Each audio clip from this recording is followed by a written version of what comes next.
and in fact with all the organs of our body. Can we really believe? Is there anything in the totality of human experience that leads us to believe that these things are a product of some random event? No. Human experience tells us, reason tells us that when we find something ordered, it is a product of an intelligence that has ordered it and made it work according to these laws and these patterns.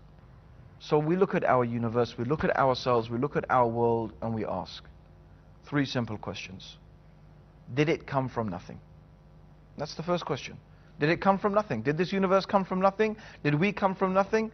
Do we find anything coming from nothing? No.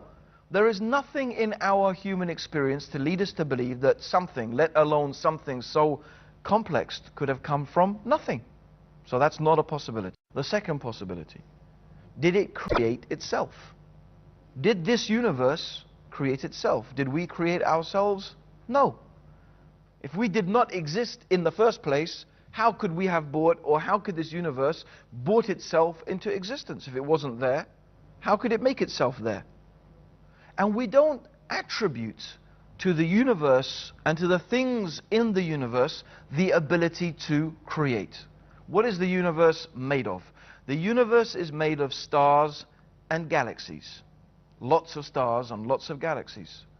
Do the stars and galaxies have the ability to create? Do we attribute to them the ability to order things? No. In fact, they themselves are in need of being ordered, and they themselves are in need of a creator. And if something is not able to create or organize on its own, then a large collection of them cannot also make something like that happen. It's that simple. It doesn't matter how many you bring, they still lack that ability to do something. So the same with the universe. The universe could not have created itself. It couldn't have ordered itself, because that's not an attribute of the universe. Rather, it is in need of something to create it. Are we the creators of it? Human beings? No. Because we ourselves need a creator. So what is the conclusion? The conclusion of the rational mind is this: that this universe needs a creator. It needs an organizer. We need something. We need some explanation of how this universe came to be and how we came to be the way we are. And therefore it makes sense that there is something outside of this universe, different from it, separate from it, that has organized and created and that sustains this universe in which we live. So the creator. The creator is different and distinct from the creation. The creation is needy, the creation is temporary, the creation is in need of a sustainer. Whereas the nature of the creator must be different. If the nature of the creator is not different, in other words, if the creator is of the same nature as the creation, then that creator would need a creator. And if that creator was not different, then that creator would need a creator. And what you would have is creator creating creators ad infinitum. So this question, well, okay, I recognize the logic and I recognize the reason behind the existence of a creator, but then who created the creator? It's not a valid question, because the nature of the creator is different. The nature of the creator is eternal. The nature of the creator is infinite. The creator is without beginning and without end. The creator is self-sufficient, ever-living. So an ever-living, self-sufficient, eternal being does not need a creator, because that being is ever-living and self-sufficient. Let's think about this in another way. Why the existence of such a being is logically and rationally necessary. Let's give an example. If I am here, or you imagine yourselves at home, and you have a big table or you have some big cupboard and you want to lift it and you want to move it from one place to the other. You're not able to do that on your own. You're not able to do that on your own. So what you want to do is you want to enlist the help of someone. So you go to your next door neighbor and you say, listen, I want to move this cupboard. Can you give me a hand? And your neighbor says, listen, I'll give you a hand, but only if my friend gives me a hand. So that other person says, yeah, I will give you a hand, but only if someone else gives me a hand. And imagine everybody makes that condition. Everybody says, I will only help if somebody else helps. If everybody along the line makes that condition, will your cupboard ever be lifted? Will your furniture ever be moved? No. Because everyone is saying, I will not help unless someone else helps. So if you have a creator, creating a creator, creating a creator, you get the situation where nothing ever gets created. Just as your cupboard never gets moved, nothing ever gets created. But the creation is here. I'm sitting here, you're sitting there, look out of the window, you'll see the sun, you'll see the moon, you'll see the stars, you'll see the trees. The creation is here. That means that something has been created. So you can't have creators creating creators ad infinitum. There must be somewhere where it stops.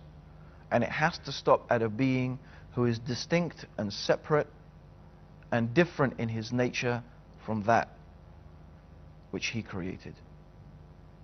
Now, it is hard to imagine. Reason cannot really accept that there could be two eternal, infinite, self-sufficient beings, let alone 3, 4, or 5. So the nature of this creation indicates to us that if there was more than one creator, there would not be a creation, there would be chaos. But rather the underlying unity and the intricacy and detail that we find existing in this universe indicates to us that there must be one united, wise, powerful and intelligent force behind all of this. So here's our discussion.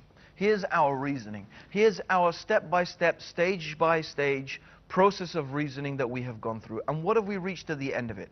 What we have reached at the end of all of this is a simple conclusion.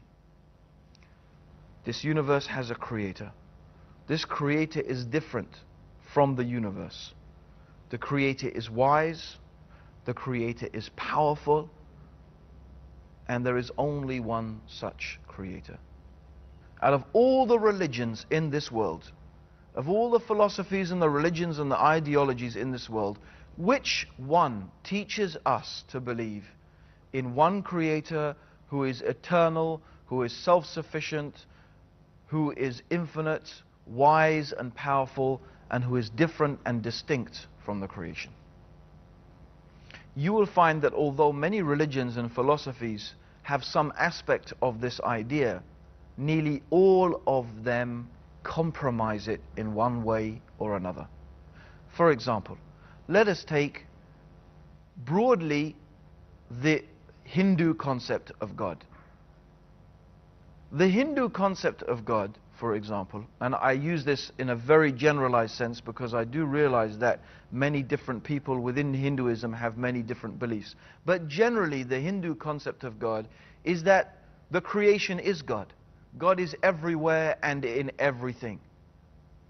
So this is the idea, what we call it pantheism, that everything is God and God is everywhere and in everything. But this contradicts reason. This contradicts our whole process that we have used it. If you think back upon what I said, how can the creation be the same as God?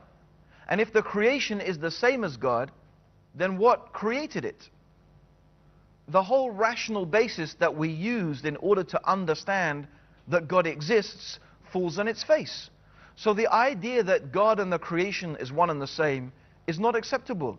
It's not rational. It can't be understood by reason. There's no basis for such a concept and for such a belief. And then you find other religions, for example, Christianity. By and large, most Christians believe that Jesus was God. But traditional Christian theology tells us also that Jesus was the manifestation of God. In fact, many religions claim that God manifested himself as a human being or some type of creature. Again, this compromises that basic belief. How can something be creator and created at the same time? How can something be both eternal and infinite and finite and temporary? How can something be self-sufficient and needy at the same time? It's like saying